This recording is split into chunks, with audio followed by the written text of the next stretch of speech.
Hello, traders. FX Pip Collector here. Today is Tuesday, October 21st, and this is my analysis for the Euro Yen, and we're on the daily time frame.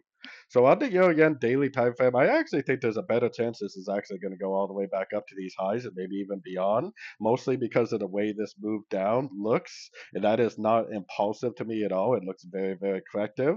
Bounced off of 50% Fibonacci. Yes, there is definitely a gap here that hasn't been filled, but gaps can sometimes stay open for a very long time.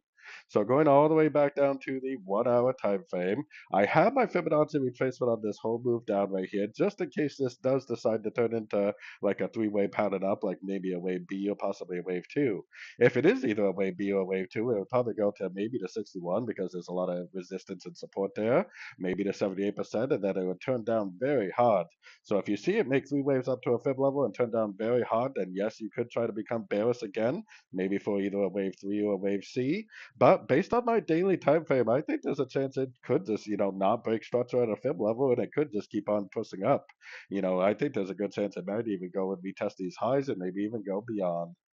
So anyways, don't forget to check out my website linked over here in the corner. And as always, thank you for watching and happy trading.